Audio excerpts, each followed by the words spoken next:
Okay, so we do live in a bizarro world where we get this type of articles popping up. Apparently, Kevin Feige can't sleep at night because he casted the Doctor Strange mentor as a white woman. So he was whitewashing. Whitewash. They even have a term for it. How many times is whitewashing happening nowadays? I wonder. Huh? Like, is it something that happens often? Because apparently, like, they have to go back in time to actually find incidents of it. Either than that, like, every single movie that comes out today, every single one, especially movies based on well-established IPs, have the race swapped of a character from white to anything else.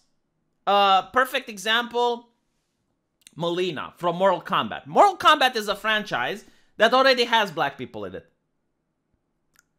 Why would you need to take Melina, which is an Asian character, and make her black? Because now Kitana, which is also, well, it's not really Asian, I mean, they're Indians, but, you know, they have been played by women that look Asian. Why would you have to make them black? What's the point? There is absolutely no reason for it. Like, literally, not whatsoever. It's just bizarre. It's for the movie makers to signify how progressive they are. And they can't actually, you know, donate money to some impoverished community or, I don't know, go into a poor neighborhood and build a business there. No. What they do is, like, they just cast an Asian actor, a black actor as an Asian character, and that's it. Progressive done, racism fixed, the world has been improved. It's just so bizarre. And I get it, it's like the logic that they're using is that historically, a lot of black characters have been played by white actors. So now this is like some balancing of the scales or some shit. You know, because things that happened before we were born, like who got casted in a movie, has effects today. And it's like, okay, but like, how long are you going to do this through? Like, how many roles do you need to assign to people of color, like roles of white characters to people of color, until you can say, all right, the scales have been balanced? It's a good question, isn't it? I think it's a great question. Or maybe it doesn't matter. You know, maybe it doesn't matter. Maybe like the perfect actor for the job should play whatever role. But then why are you complaining about whitewashing? Like, why is this double standard? It's probably to drive people like me upset, so that they can call people like me racist, and then they say, hey, look, our movie, which is very progressive, upsets racists. If you want to see V get upset, buy our ticket. That's how they're trying to sell a product now. Why? Because the product is inferior in quality. It doesn't stand by its own. It doesn't have a good story or something that would make you remember many months after seeing the film. As such, they need this, I guess, like selling by outrage. You know, like causing controversies where there are none. Yeah, I mean, if you're going to lecture to people that whitewashing is evil, then the same people that you have indoctrinated believing that whitewashing is evil are going to complain when you're casting Melina as a black character.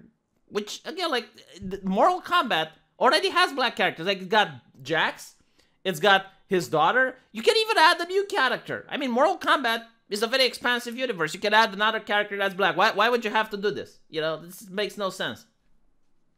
And it's also like the lack of creativity. It's like, oh, let's cast a black Superman now. It's like, okay, you know, cast a black Superman. Is it going to be an interesting plot? Probably not. You know what would be an interesting plot? If you made Superman evil. Like they did with Brightburn. Yo, that thing sold. You know, like, I have no problem with Brightburn. Clearly a copy of Superman, clearly, but it had an interesting story, it had an interesting plot, it completely changed a lot of things. Okay, it took the Superman mythos and it built it in a different direction. And I thought it was great. And I can't wait to see the sequel. I'm not excited about the Black Superman. I mean, I don't know what they can do in order to get me to watch it. Like, it would have to have an interesting story. That's what it would need to have. But anyway, you know, like, it's ridiculous. They usually complain, and they have gotten to complain to this ridiculous aspect that an actor without autism shouldn't play a character with autism. I mean, we're really into that line, you know? We're really into that place where I guess like if the actor isn't trans, they shouldn't play a trans person. What? So all right. What is the point of an actor then? Like I thought the whole point of an actor is to play something they're not. That's why people used to wear masks at the opera or the theater, because back then the cities were a lot smaller. Chances were people knew each other, so it was kind of difficult to see John play Zeus, because it's like, I know John, like that guy can't live for shit. Like what? How can he play Zeus on the right? So they wear a mask in order to cover the actor's identity, so that they can play something they're not. That's the whole point of an actor, to play something they're not. Otherwise, everyone should be able to only play themselves.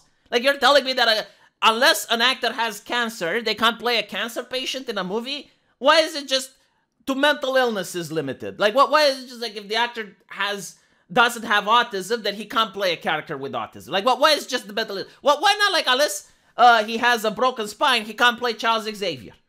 What do you do when the actor has to play a character which can walk for the first half of the movie, and then is in a wheelchair for the later half, which actually happened in one of the X-Men?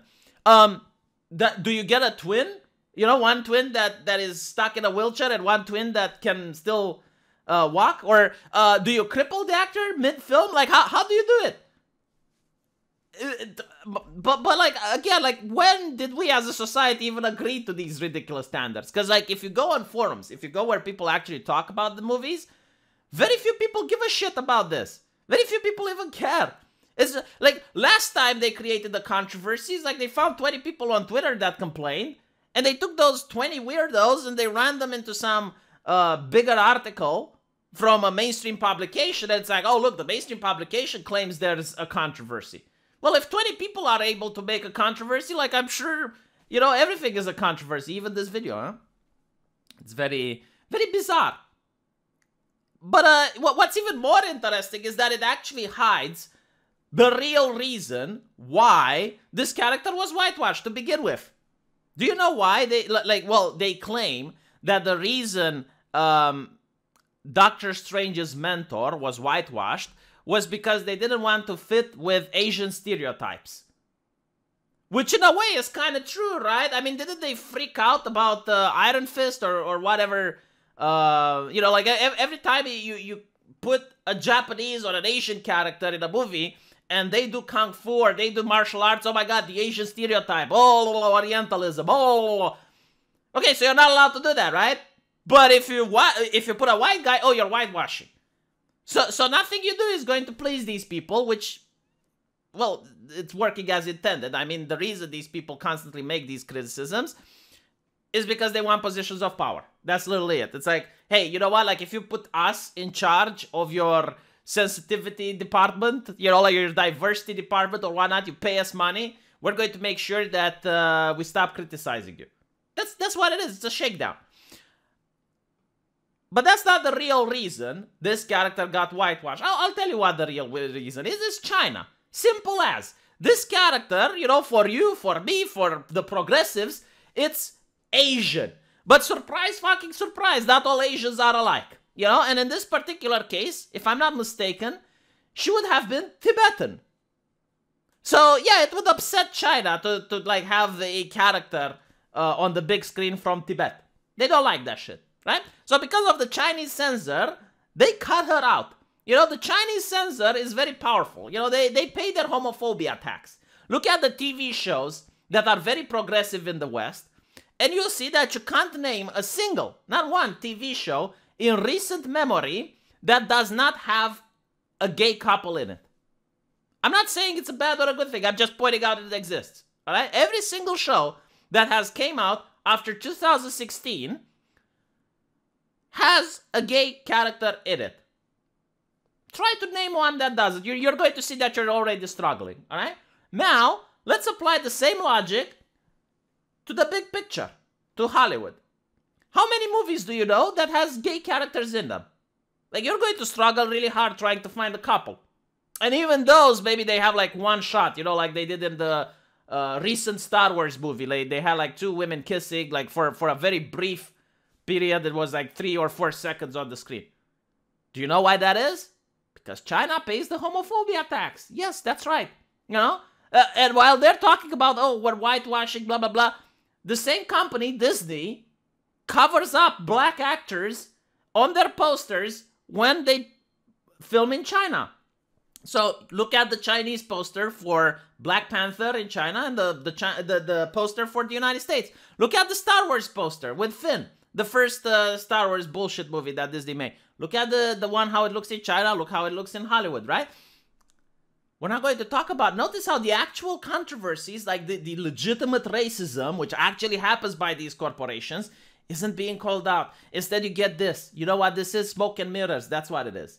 Like, it's to divert people to other controversies so that they don't talk about the real racism that goes on at Disney. And by the way, I don't give a shit.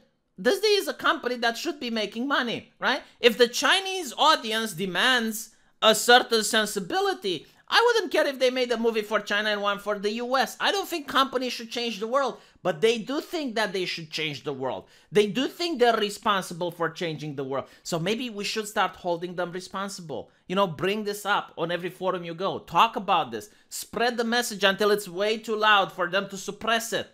And then we're going to see how they bend over like a pretzel trying to justify why is it that they feel the need to cover the actor's face when they put it on a poster on China, but they don't do it when they do it in the US. And maybe when more and more people are going to talk about this shit, they're going to realize, oh, you know what, like this issue might be costing us money, so let's silently drop it. Just like they silently dropped feminism. Notice how no single company nowadays calls itself feminist. When is the last time you heard the word patriarchy being uttered? When is the last time you heard the word misogyny being uttered? Huh? Do you know why that is? Because the Me Too movement started hitting in Hollywood, started hitting with the journalists, started hitting with the politicians, and say, oh shit, this is costing us money. Let's silently drop it. So that's how you would fix the issue. Anyway, let me know what you think, and I'll see you guys in the comment section.